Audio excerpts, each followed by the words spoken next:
I decided when Alan called me, first thing he said, will be Rollo Dilworth and Patrick Freer also there. And I thought, okay, I'm coming. This will be great. I'm coming. Because all of us, we care about a lot of things, but we care a great deal about middle school. And my theory is developmental is not just middle school. Developmental is anybody who's starting here and they want to get there. They're everywhere. They run loose in the world. They're people who aren't any good that want to be good. They're everywhere. So I think developmental teaching belongs in middle school, but it belongs in all my choirs, every one of them. I don't care age. I don't care how good they are. I don't care any of that. Oh, let there be light. I see you. I see you. So I decided that I would not, often I do things just to give skills. Undergraduates need skills. We want them to leave and go into the schools and teach kids a set of information that makes it then possible for them to do critical thinking and be independent as musicians. Well, teachers are the same things, and we forget that sometimes. And I'm really focused on being sure people know how to do something, but since this is a conference for middle school teachers, and there's lots of kids here, wave at me if you're a student in college, you're pre-service. Well, there's 4 billion of you here. Okay, so if this may or may not be what you need, but I have some skills hidden away in here, but I really thought we should think about teaching. So what is choral teaching in middle school? Number one, just to echo what Alan McClung just said, it's complex, it's complicated. I made myself some notes so I would stick with it. What do we want for them? What makes it complex? We want them to be independent musicians. We want them to be able to make decisions. You have to know something to make decisions. And there's social and musical skills that we can teach them to do that. What else is complicated? We want leadership. We want them to grow into people that we see they have it in them to be. We want them to be motivated. There are also skills that we can teach that give us that benefit. We want them to be confident as people. We want them to be confident as musicians. There are skills we can teach them to do that, but it's much more than that. Along with those skills that we're choosing to teach, and there's no one magic way to do it. I steal a lot of ideas from people like Rollo Dilworth and Patrick Freer. We all steal from each other, but it's way more than just those skills. It means there needs to be a teacher in the room who can think. I have long told undergraduates at FSU, you know, your choral methods class is a big deal to them, and it's a very big deal to me, but it shouldn't have that name. It should be called decision making for people who work with kids who sing. It's about you making decisions. There is no magic right way. If there was, we'd all do it. We'd be little clones. We would just go, well, here's how you do it. There are lots of here's how you do it. It depends on where the do it is happening and who's doing it with you. It is complicated. Can we just say, yes, it is? Okay. Yes, it is. So get your hand out. You have a handout, right? Okay. So there are two things that are skill sets that I teach, and the first page is the one that I teach undergraduates. This is exactly the handout that I use to be sure the kids know how to do classroom management. And if you're looking at it, Roman numeral 1 says social challenges, the power of teaching patterns. You're like, well, how's that classroom management? And then you see that there's a thing, it's in the little book, it's in your handy dandy book. Is that correct? Okay, so look around you. If some student near you is struggling, reach out and help them. Have you found it? I'm going on, clock's ticking. So we have teaching patterns, which we're about to talk about, and we have a Kodai lesson plan. And you're thinking, well, where's the classroom management? Well, the classroom management is what that thinking teacher understands happens as a result of this. I teach this teaching pattern and this rehearsal plan because it changes instructional pace. When do you have classroom management problems? I actually laughed. Some very wonderful kid, probably a teacher, I don't know, walked up to another one and said, I think it was a former student teacher and a teacher, I don't know, but she said, I would like to apologize for my teaching, and I'm much better now. So, I mean, we all grow across time. It's hard to be a teacher. Some of the stuff that I said and did in my first years as a teacher and in my first years as a college teacher, I about killed my students with a lot of love, but killed them. And I'm so much better now. I've learned, I've grown. That's what we're here for. You have to do that too. You need to leave here knowing that pacing is either your friend or your enemy. And pacing can happen with a set of skills. So here's 2 little skills you can learn to use. Teaching pattern 1, 2, 3, which we're going to talk about in a second. And then look at the Kodai rehearsal plan. That's out of that Choksy book. She has a million, but there's one for like using Kodai with older kids, like high school, middle school. And this is her rehearsal plan. And I want to start with that. I want to show you that in just 1 second. Then turn to the 3rd page. The second little skill set I'm going to give you is, if you paid attention in your elementary methods classes, no matter if you're an experienced teacher or if you're a student now, you know that there was always this little sequence of events, like in the 2nd grade, you're singing melodies from this note to this note. In the 3rd grade, you start rounds. In the 2nd grade, you probably threw in some ostinatos. And then you do this, and then you do, there's 3 or 4 or 5 things that you do to move kids gracefully and without a lot of stomping and punishing to holding harmony parts. And then finally we read, and then finally we can sing part songs. Well, I have built mine into 10 steps, because if people are 37 and have never held a part, guess what they need to learn how to do? Hold a part. And can you start with "Are you sleeping?" and ding dong ding? No, you cannot. You got to be smarter than that. So there have to be ways that we pick music. My theory is many a teacher has gone down from an infected foot, where they shot themselves in the foot by picking the stupidest music for their poor children to sing. That's how strongly I feel about that.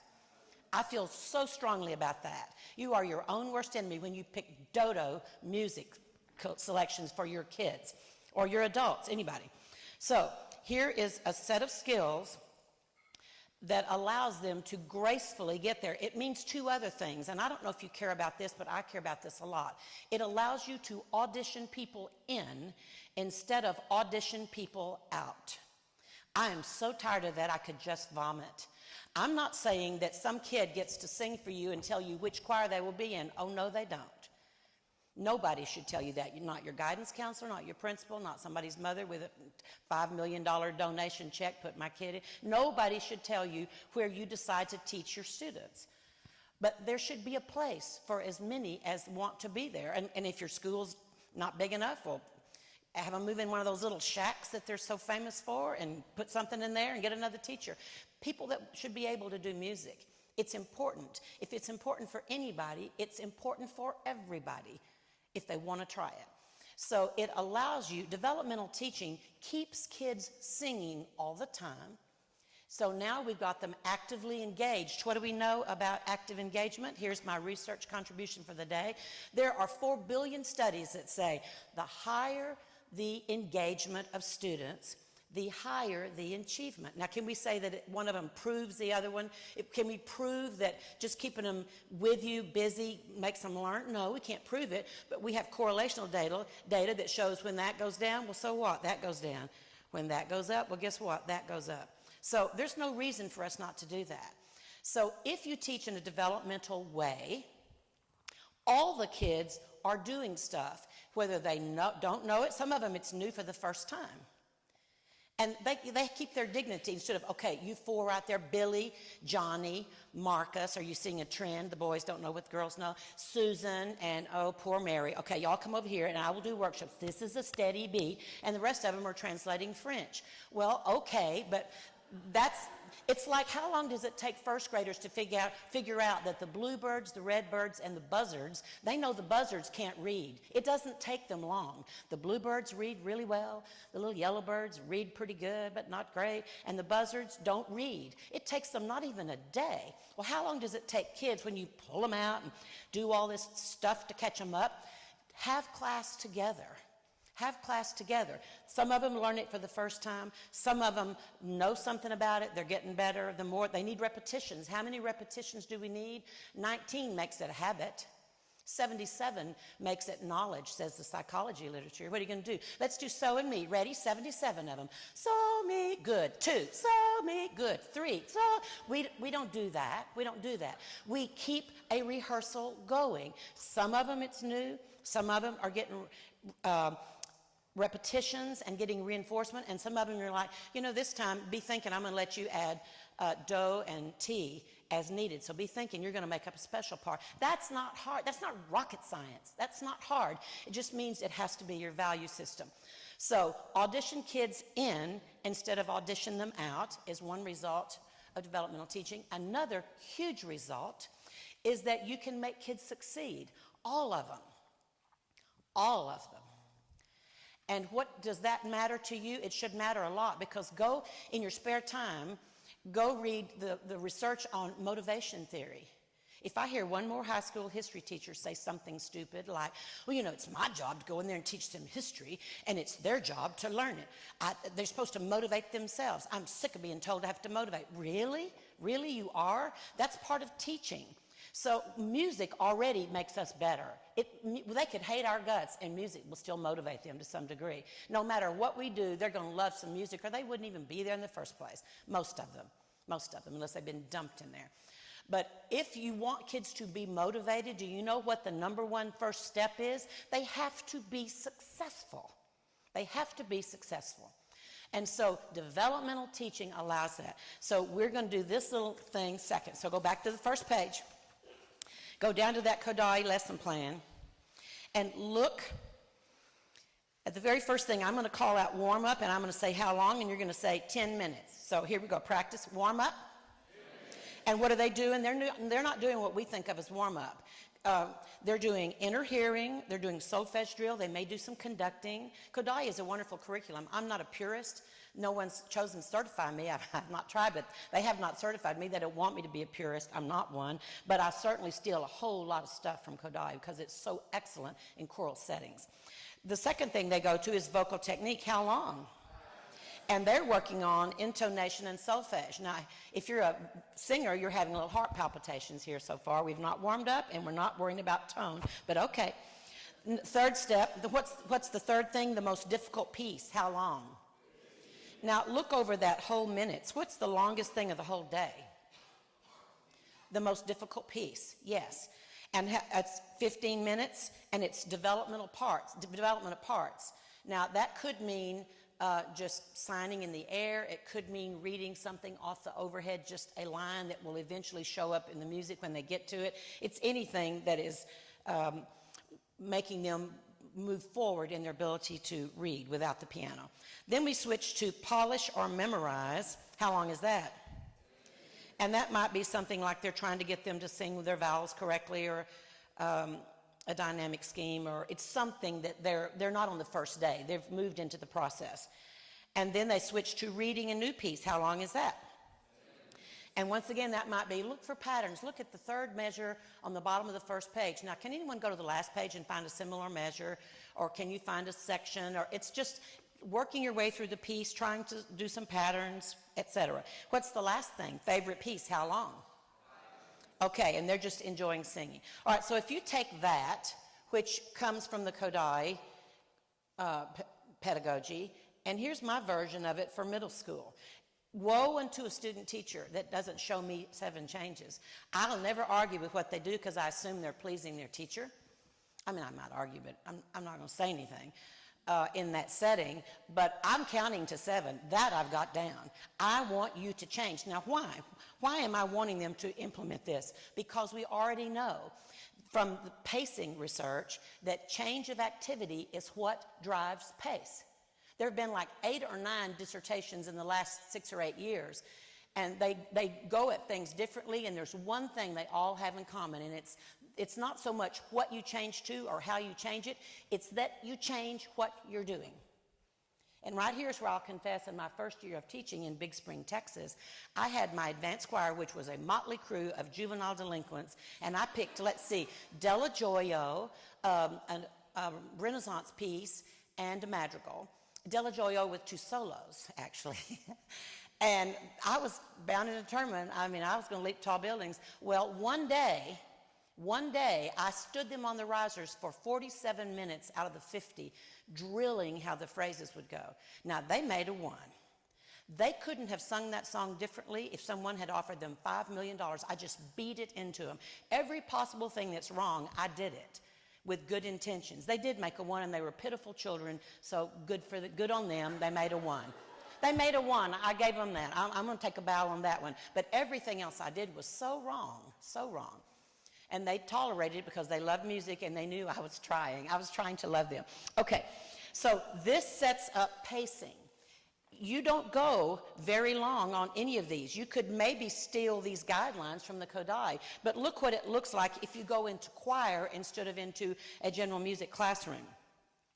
The first thing I'm going to say is activity changes can affect the instructional pace, which affects classroom management. But I also want to say, if you change 7 times, you have transitions. Transitions are the work of the devil, right? I mean, that's when they get off. That's why people still try block scheduling. The principals are, well, I like this. There's only 3 trips to the bathroom. Well, true. That's okay. But it affects a lot of other things, and there's not been one study on this planet that says block scheduling increases academic growth and knowledge. It's all about social, and social's important. I'll give you that.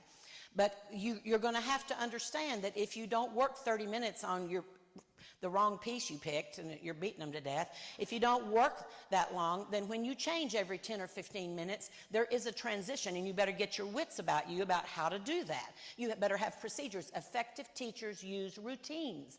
They shouldn't guess. Well, I wonder if he wants me to put this up now. You think she'd like me to? They should never be guessing. Don't let middle school children guess. It's very, very problematic. Don't let them do that. Okay, so skill building, warm up. For choir, that is not inner hearing, solfege, drill, and conducting. It is vocal technique, vowels, tone, making them have a unified sound. That you are their voice teacher. So warm up is you are their voice teacher. And it might be 10 minutes, it might be more, it might be less, that's on you. Skill building. That's where we do sight reading, but we also could do oral drills, games. They could do conducting. I think kids knowing where one is and that one actually matters is you can't learn that too soon. That's good. They could do creating things where you give them some solfege patterns and they do some work in some kind of little composition or whatever. But it's something where they're getting smarter. And then you go to song 1. Now, what was the third thing up here in the Kodai lesson plan? Most difficult piece. Well, look what I've got here. Song number 1 is the most complex, the hardest task of the day. It might be the hardest music, but for you, it might be you have some 6th graders and they're doing a little unison German piece. They're doing a little Brahms in German. It might be that this is where you're teaching the German. It's whatever you, the teacher, decide is going to be the hardest thing for those kids in the room with you. You know them, I don't. But whatever's the hardest thing of the day, put it right there. Number 2, we're switching. Did you notice up here that it was like difficult, easier, new, familiar, unfamiliar, that kind of thing? Do you see that alternation? Well, I put it down here too. We switched to something that they've already started. They've already been successful, and we're just going to do some more work, or we're going to review or whatever. And then the 3rd song will be something that's still sort of hard for them. It might be number 1 when it was the hardest thing. Now it's just slightly hard because you've chipped away at it. And then you go to something much easier so they feel successful. And at the closing, it's fun song. I, in middle school, was singing solos. I believe in that. I so believe in that. So you'll do what you want to do, but something where they walk out the door feeling good about life and feeling good about you. Now, this little gem right down here comes out of the psychology literature. And I thought it was pertinent to point out to you that this is adults, actually. It's not children. But this shows how humans stay on or off task across an hour. And look what happens. The minute that hour starts, I wish I would quit that. The minute that hour starts, we quickly reach our greatest focus of the day. And sadly, in schools, some policies require that you check roll, that you do the lunch money, that you fill out the form that says you didn't do that, but you will do this, and all that stuff. This is prime time. And you stay there for a bit, and then look where you, being on task, where they go. They head down. About 2/3 of the way through, they're at a little break. That's why a lot of those college method books, especially the old ones, they say, you know, about 2/3 of the way through, give the choir a little break. They need vocal rest. Well, actually, they need to refocus. They're off task right here, as are all of us. And then it kind of starts back up. So do you see how that fits? You come in, you immediately start with tone and warm-up, and it's not mindless warm-ups. It's not mindless. It's you teaching. This is how you sing a diphthong, the rule of the diphthong. This is what you do when you cross the passaggio. You do not floorboard it, you take it off. You know, da-da-da-da-da. However you're getting at it, you teach them the way you want them to think about stuff. And then you go right to sight reading. And then you, right here at this peak of the mountain, that's your hardest task of the day. Does this make sense? Say yep.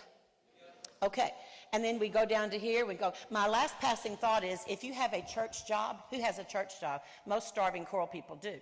Okay, you need to just leave this on your minister's desk, because right here in this big dip, that's usually where they put the sermon, and that's why everybody falls asleep. You should sing right there probably.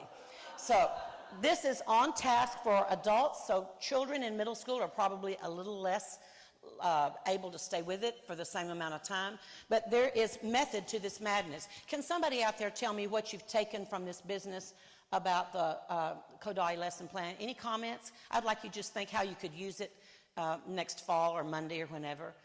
What do we get from it? What's the point? I'm sorry? Have a plan? Okay, what else? I saw you. What else? What's the structure? What's it helping you with? Pacing. Is pacing important? Say yes. Okay, now go back up to the 1, 2, 3s. And Jessica, you're watching the clock on me. Okay. So, you know, in the 80s, when the world was blowing up, did you just see that new article out? Did you give me that article? Okay, she gives me a lot of articles.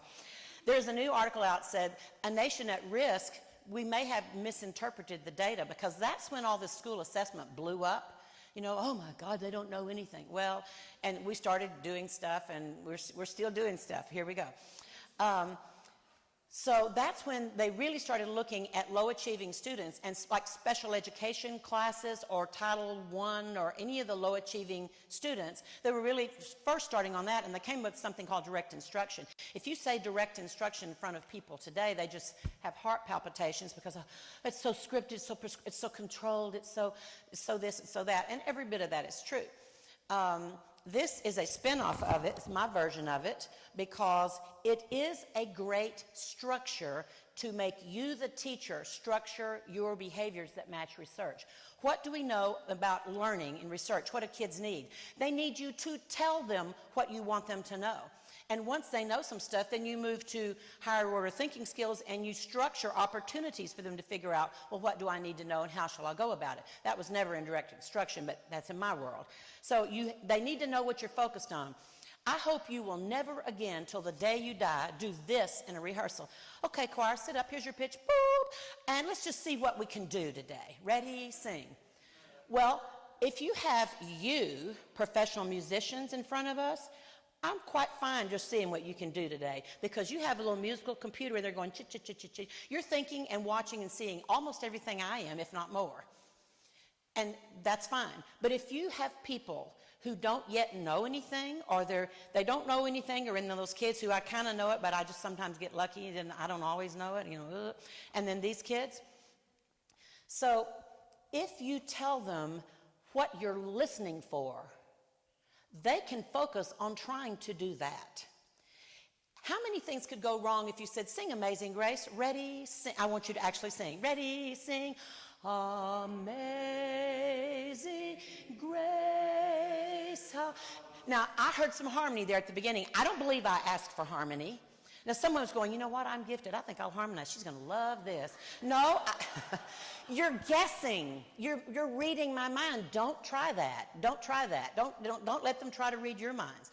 Tell them what you're listening for. And if they need some information, I want to see how we can do the slurs on page 3, where they have 3 of them in a row, but they're supposed to each one get softer. Remember the rule of repetition. You either get louder or get softer if text or music repeats. So you're reteaching something, and then you're saying, I'm listening for the slur, if it's actually happening, which means the first note is louder than the others. Lean, shut up, lean, shut up, that's a slur. And then I'm wanting to see if all of them are getting softer. Now, if they don't get it right, it means they can't do it. They're not trying, which is probably not it sometimes, but most kids are trying. They don't know what you ask, and you need to reteach. That's far different when, well, let's just see how this goes. How many things could go wrong when someone's singing? It could be bad tone of an individual, no blend. It could be intonation. It could be too loud. Think of all the it's infinite, the things that could be wrong. And you hear one of them, now you say, well, my job is to listen for errors. It sure is. But why don't you listen for errors like a smart person instead of listen for errors like a dodo/mean teacher? Nope, I knew you had messed that up. They don't even know what you're talking about. They don't know what you're talking about. So tell them what you want. That's one. Teacher initiates what we're doing. Two is let the kids do it. You know what that rules out? Those 29-day monologues. If you're working on a Bach cantata with your 9th graders because they're going to join the 12th graders, God knows you're not going to do that, but pretend with me.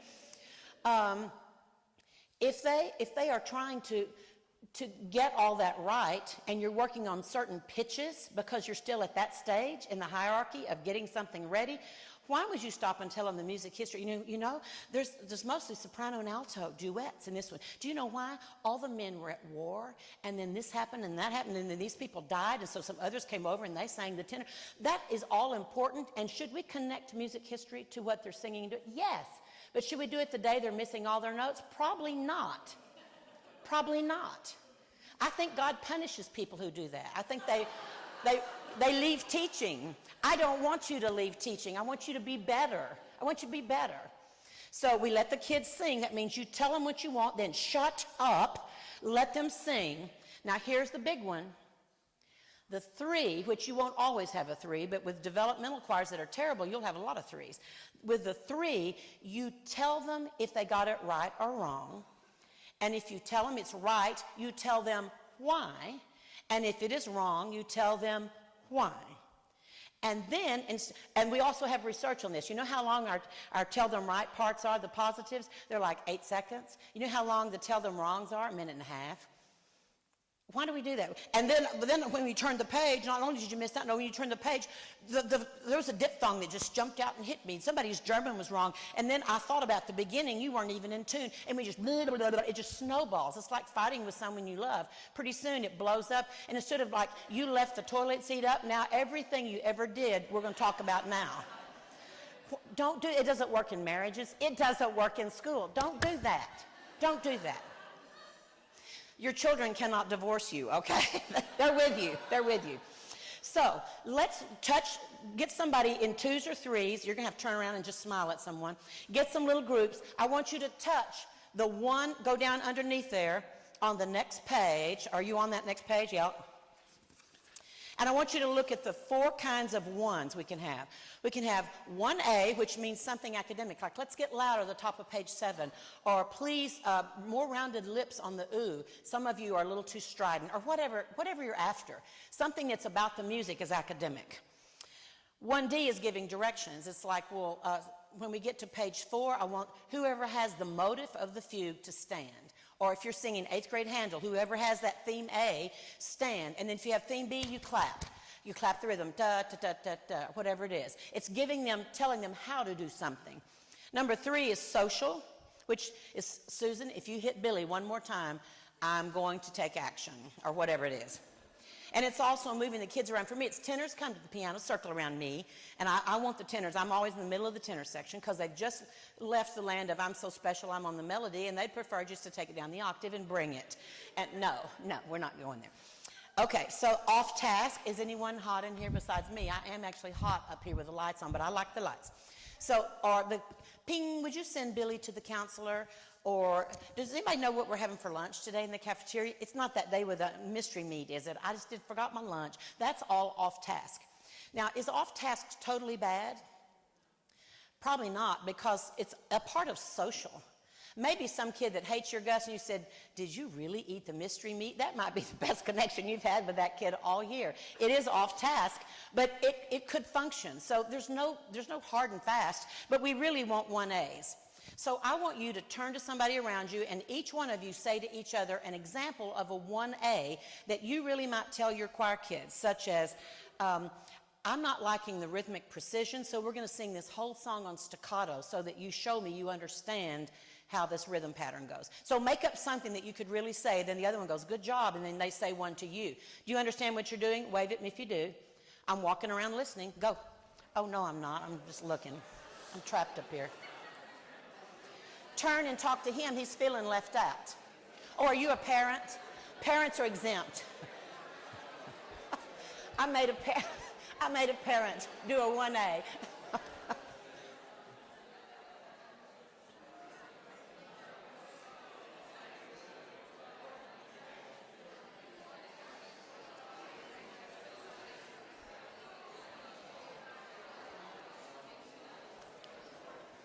1 minute.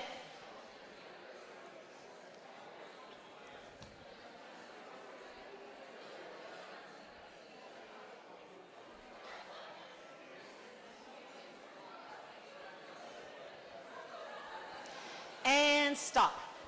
Okay, so I'll take 3 examples. What's one that somebody said? Give us some 1As. 3 people. Look, show me hands so I can find you. Yes.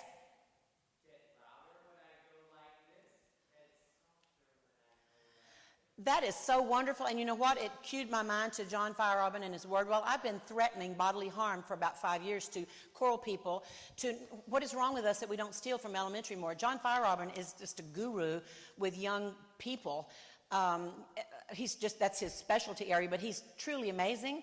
And all of his students come with word walls. I mean, when you teach something, it goes on the wall. And one of his students was in the summer masters, and he was like, we need a word wall. I was like, okay. And I just thought, what is wrong with me?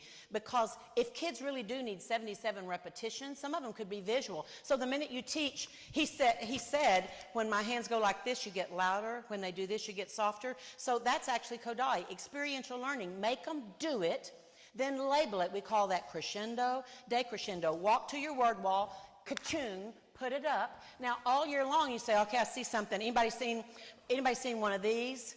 It's on the word wall, and they process it all the time. So that is an excellent example. What's another 1A? Okay. Yeah, in your warm-up, you're going to use your hands kind of kinesthetically. So he's adding a kinesthetics aspect to the warm-up for the space. Yes, perfect. Somebody over here had a thought? I'm asking for 3, so you know I'm going to wait this out. We need one more. Mm-hmm. Okay. I don't know if John Feyerabend wants snout and shout on his word wall, but I like it. I like that. Okay. So you're after you know what you're going after. And you will eventually label that with whatever procedure you use. Excellent. Okay. So look at me. The hardest thing I do is an hour. I just get a knot in my stomach over an hour, and this is actually 50 minutes. So I have a videotape that I use to train this. I do 3 days of this. I explain it to the undergrads, and we all get in little groups and figure it out, and then I come back the next day, and we go through it and do scenarios, and I give them a card to take.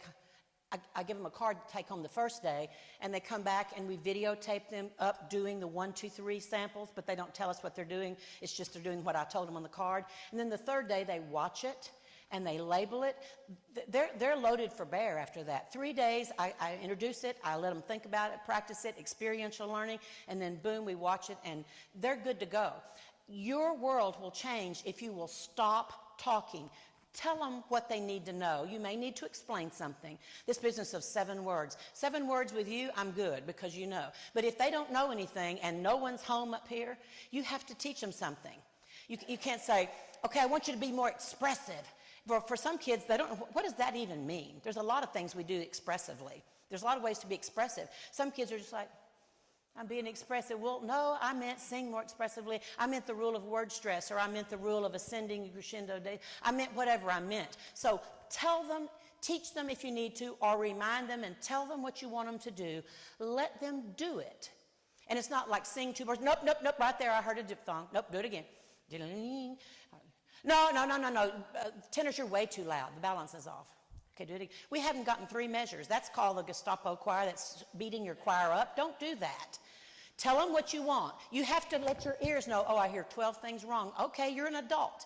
Okay, I can make those ones in a minute.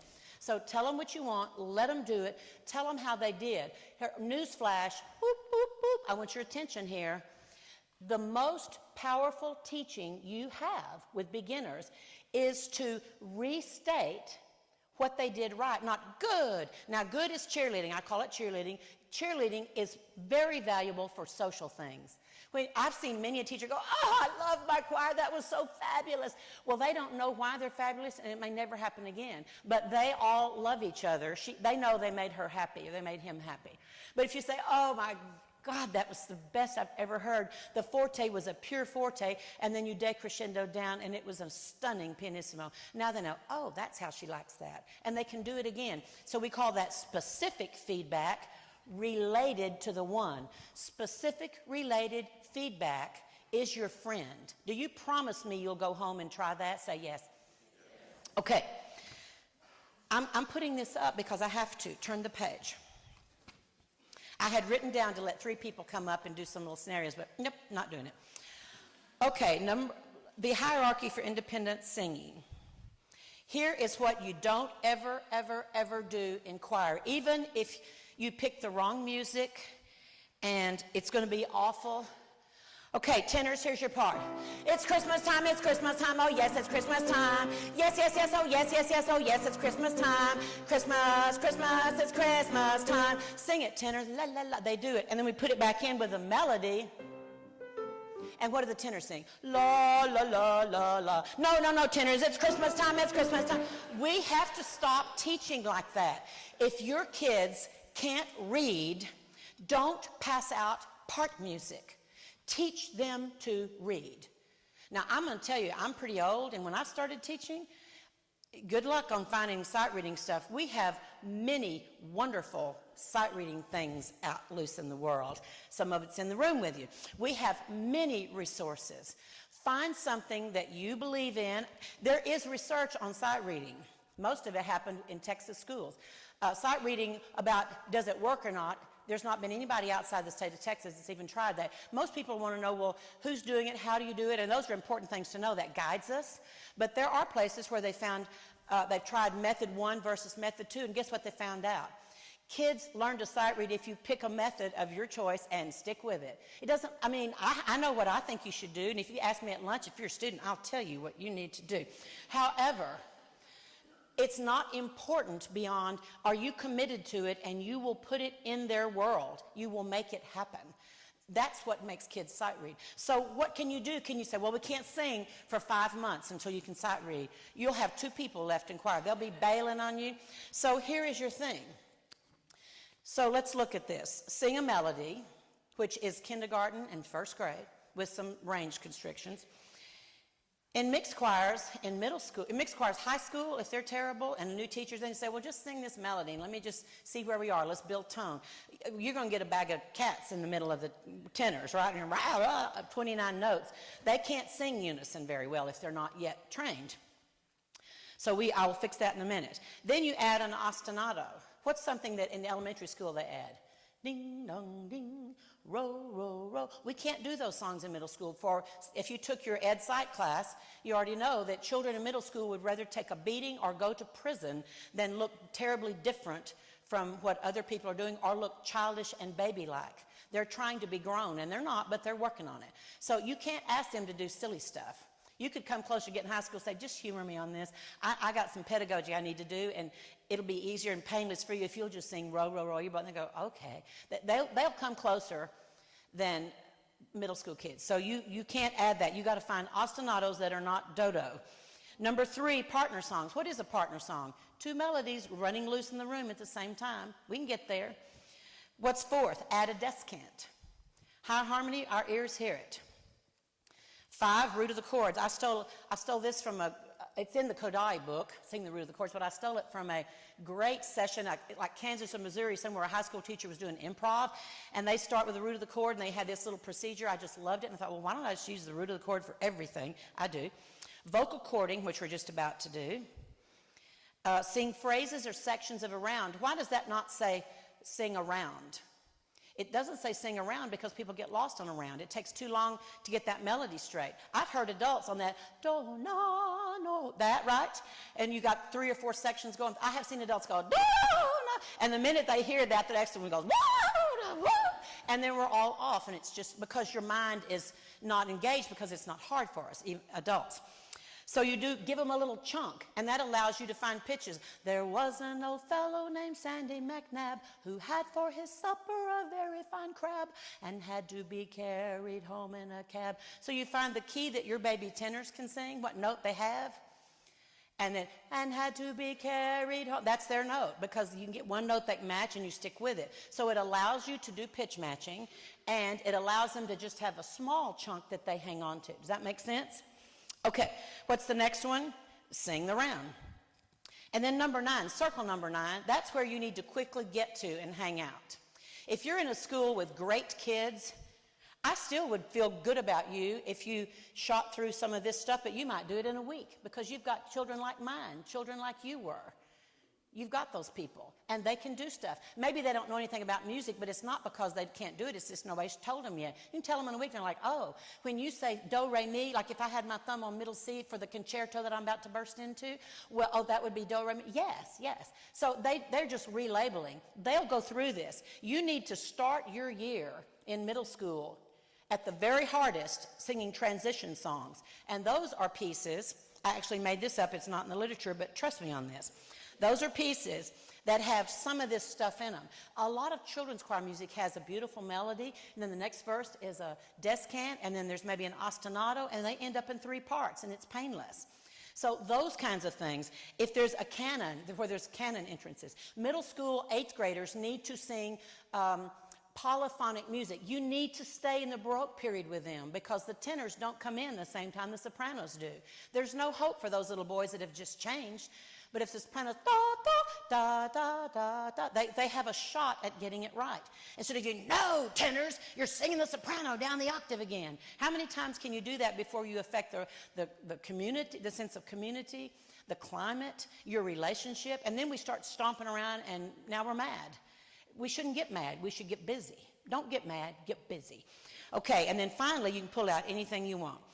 All right, so first thing I want you to do is go back to the number 1 where it says sing a melody, and I said SATB. Do I have like 5 minutes? Okay. SATB in 8th grade choir would make me happy because if you have the kids in the room, they can do it. If you don't, revoice.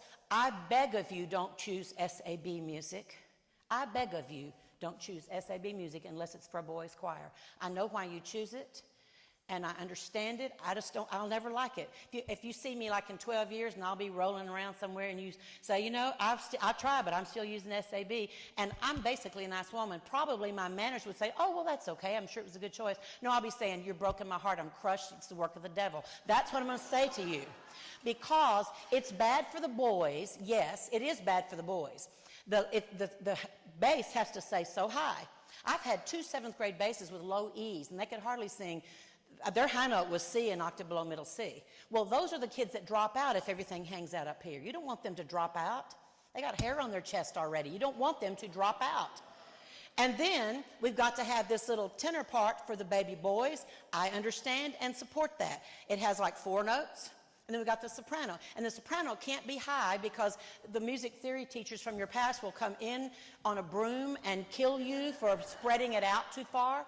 So the truth is, the sopranos singing SAB seldom, if ever, get above the top passaggio. Your job is to train their voice from middle C, D, up an octave D to high A. They should sound like the same girl for an octave and a half when they leave you and go to high school. That's your job. Now, I didn't say you'd give them a solo on a high A, but they need to learn how to use their voice. And they never cross the top passaggio. And they go, I can't sing high. Really? You haven't tried. They're up there. And then what happens to these altos? How many altos have you heard just chest belt through life? And do you hear them? Do I hear them? I'm calling the medics. Yes, I hear them. Yes. They get stuck here belting and chest voice because they can. They only have 4 notes. So the solution to that is the phrase method. Look at I want to go home. It's at the bottom. Sit up and sing it. I don't have time to teach it to you, to model the teaching that I would do, but oh well. I changed my mind. Do I have 3 minutes? Tell me I have 3 minutes. 3 minutes. Okay. So I want you to move your mouth and say the words. I'm going to sing it once, just so it'll be quicker. I'm going to sing it once. You just follow along and lip sync. I'm giving you a grade, 0 or 100. You're my 8th grade choir. You're following and you're lip syncing. And if you have evil children, as I did, they looked at me the very first time I made them do that and they went, oh, good, your lips moving, 100. And you just ignore them and go on. I want you to say the words, actually. Here we go.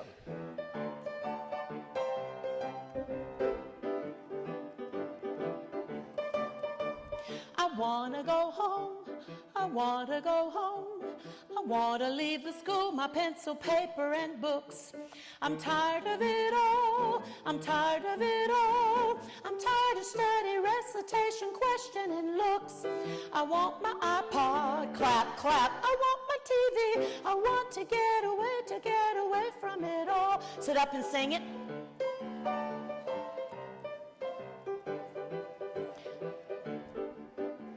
I want to go home.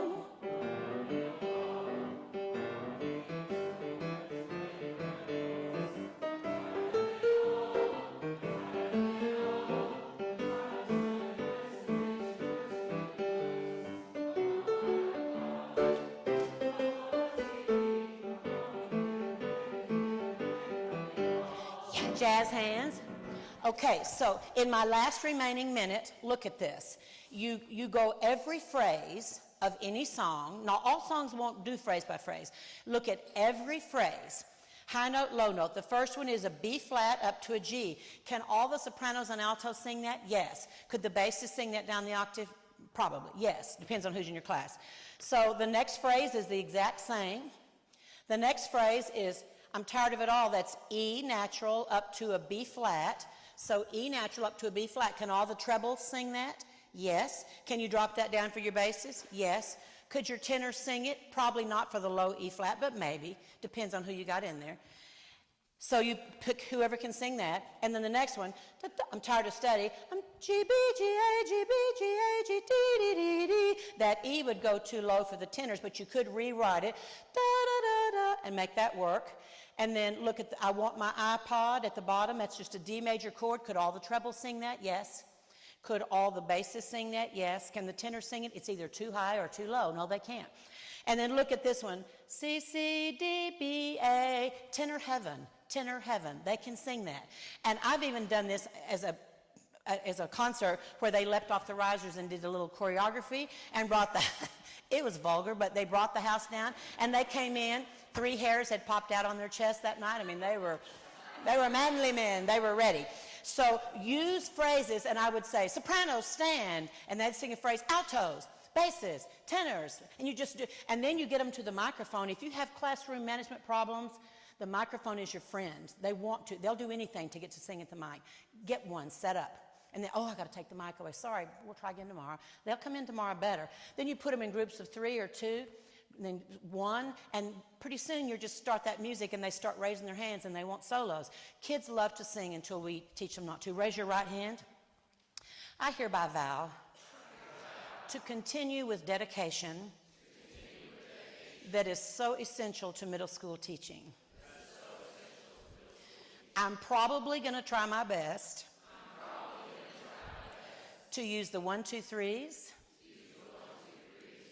really focusing on specific related feedback.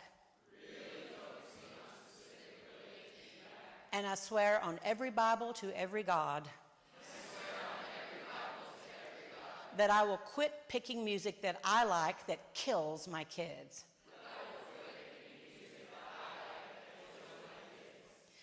What I do is important. I matter. I'm a superhero. Thank you.